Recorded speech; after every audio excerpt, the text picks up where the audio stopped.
ನಿಮಗೆ ತಿಳಿಯದಂತೆ ನೀವು ಸುಳ್ಳು ಸುದ್ದಿ ವೆಬ್ಸೈಟ್ಸ್ಗಳ ಜಾಲಕ್ಕೆ ಸಿಲುಕಿರಬಹುದು. ಸೋಷಿಯಲ್ ಮೀಡಿಯಾದಲ್ಲಿ ನೀವು ಕಂಡ ಆಕರ್ಷಕ ಹೆಡ್ಲೈನ್ಸ್ಗಳನ್ನು ಶೇರ್ ಮಾಡುವಂತೆ ಪ್ರಚೋದನೆಗೆ ಒಳಗಾಗಿರಬಹುದು. ಆದರೆ ಅವು ಸುಳ್ಳು ಅಥವಾ ತಪ್ಪು ದಾರಿಗೆ ಎಳೆಯುವಂತಿರಬಹುದು. ಸುಳ್ಳು ಸುದ್ದಿಗಳನ್ನು ಹರಡಲು ಲೋಕಲ್ ಸುದ್ದಿ ಪತ್ರಕಗಳಂತೆಯೇ ವೆಬ್ಸೈಟ್ಸ್ ಅನ್ನು ನಿರ್ಮಿಸುವುದು ವಂಚಕರು ಬಳಸುವ ತಂತ್ರಗಳಲ್ಲಿ ಒಂದು. ಅದು ನಿಮ್ಮ ಸ್ನೇಹಿತರು, ಕುಟುಂಬ ಮತ್ತು ಸಮುದಾಯಗಳನ್ನು ಬಳಸಿಕೊಂಡು ಲಾಭ ಪಡೆಯುವ ಮತ್ತೊಂದು ತಂತ್ರವಾಗಿದೆ. ಆದರೆ ನೀವು ಅದನ್ನು ನಿಲ್ಲಿಸಬಹುದು. ಹಾಯ್, ನಾನು ಫೇ ಡಿಸೋಜಾ, ಬೀಟ್ರೂಟ್ ನ್ಯೂಸ್ನ ಫೌಂಡರ್ ಮತ್ತು ಎಡಿಟರ್, ಹಾಗೆಯೇ ಫ್ಯಾಕ್ಟ್ ಶಾಲಾ ಮತ್ತು ಮೀಡಿಯಾ ವಾಯ್ಸ್ ಅಂಬಾಸಿಡರ್ ಪ್ರೋಗ್ರಾಮ್ ಇನ್ ಇಂಡಿಯಾದ ರಾಯಭಾರಿ. ಸುಳ್ಳು ಸುದ್ದಿ ಕೊಡುವ ವೆಬ್ಸೈಟ್ಸ್ಗಳು ಸುಳ್ಳು ಮತ್ತು ಸೆನ್ಸೇಷನಲ್ ಸ್ಟೋರಿಗಳನ್ನು ಪ್ರಕಟಿಸುತ್ತವೆ. ಇದರಿಂದ ಅವರು ವೆಬ್ಸೈಟಿಗೆ ವ್ಯೂಸ್ ಸಿಗುವುದಲ್ಲದೆ ಯೂಸರ್ ಡೇಟಾವನ್ನು ಕಲೆಕ್ಟ್ ಮಾಡಬಹುದು ಮತ್ತು ಅಡ್ವರ್ಟೈಸಿಂಗ್ ಇಂದ ಲಾಭ ಪಡೆಯಬಹುದು. ಅವರು ವೆಬ್ಸೈಟ್ಗಳಲ್ಲಿ ಇರುವ ಸುದ್ದಿಗಳ ಆರ್ಟಿಕಲ್ಗಳಿಗೆ ರಾಜಕಾರಣಿಗಳು ಅಥವಾ ರಾಜಕೀಯ ಕ್ರಿಯಾ ಸಮಿತಿಗಳು ಹಣ ಕೊಡಿರಬಹುದು. ಅಥವಾ ನೀವು ಹೇಗೆ ವರ್ತಿಸುತ್ತೀರಿ, ವೋಟ್ ಮಾಡ್ತೀವಿ ಅಥವಾ ನೀವು ಕಷ್ಟಪಟ್ಟು ಗಳಿಸಿದ ಹಣವನ್ನು ಹೇಗೆ ಖರ್ಚು ಮಾಡ್ತೀರಿ ಎಂಬುದರ ಮೇಲೆ ಪ್ರಭಾವ ಬೀರಲು ಪ್ರಯತ್ನಿಸುತ್ತಿರುವವರು ಹಣ ಕೊಟ್ಟಿರಬಹುದು. ಸುಳ್ಳು ಸುದ್ದಿ ಕೊಡುವ ವೆಬ್ಸೈಟ್ಗಳು ಕಾನೂನುಬದ್ಧ ಸುದ್ದಿ ಕೊಡುವ ವೆಬ್ಸೈಟ್ಸ್ಗಳಂತೆಯೇ ಕಾಣಿಸುತ್ತೇವೆ. ಅದೇ ರೀತಿ ಭಾವನೆಗಳನ್ನು ಹುಟ್ಟುಹಾಕುತ್ತೇವೆ.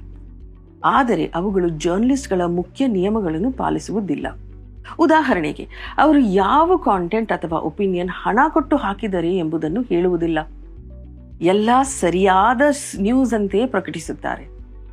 ಸರಿಯಾದ ನ್ಯೂಸ್ ಅಂತೂ ಕೊಡುವ ಸಂಸ್ಥೆಗಳು ಹಣ ಪಡೆದುಕೊಂಡು ಮಾಡಿರುವ ಅಥವಾ ಒಪಿನಿಯನ್ ಕಾಂಟೆಂಟ್ಗಳು ಯಾವುದು ಎಂಬುವ ವ್ಯತ್ಯಾಸವನ್ನು ಲೇಬಲ್ ಮೂಲಕ ತಿಳಿಸುತ್ತಾರೆ.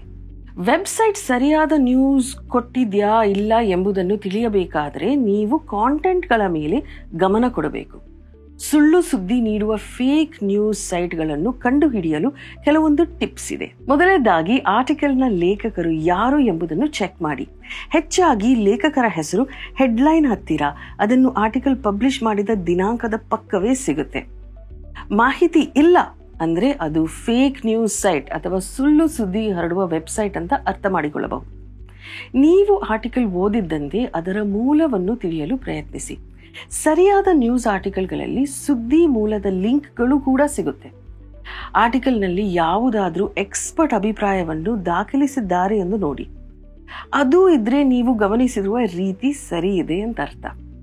ಪ್ರತಿ ಆರ್ಟಿಕಲ್ ಅಲ್ಲಿ ಟಾಪಿಕ್ಗಳು, ಸಂಸ್ಥೆಗಳು ಅಥವಾ ಎಕ್ಸ್ಪರ್ಟ್ ಬಗ್ಗೆ ಮಾಹಿತಿಯನ್ನು ಸರ್ಚ್ ಮಾಡಲು ಸರ್ಚ್ ಎಂಜಿನ್ಗಳನ್ನು ಬಳಸಿ.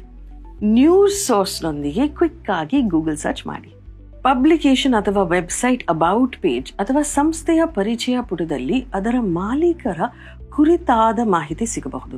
ನಿಜವಾದ ನ್ಯೂಸ್ ಸೈಟ್ಗಳು ಸಂಪಾದಕೀಯ ನೀತಿ ಅಂದರೆ ಎಡಿಟೋರಿಯಲ್ ಪಾಲಿಸೀಸ್ ಮತ್ತು ಎರರ್ ಕರೆಕ್ಷನ್ ಪಾಲಿಸಿ ಸಹ ಹೊಂದಿರುತ್ತಾರೆ.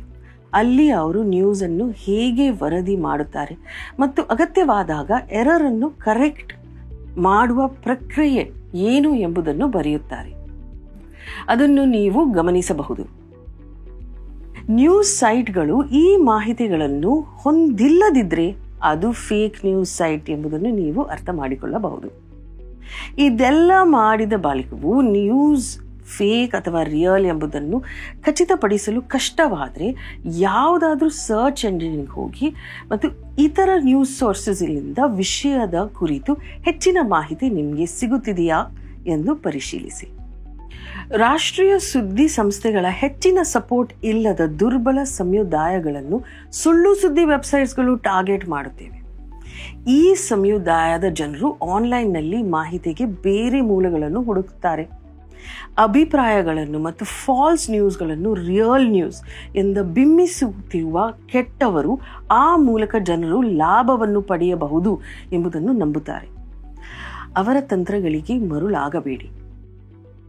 ನಿಮಗೆ ಸಹಾಯ ಮಾಡುವುದು ಒಂದು ಸುಯೋಗ.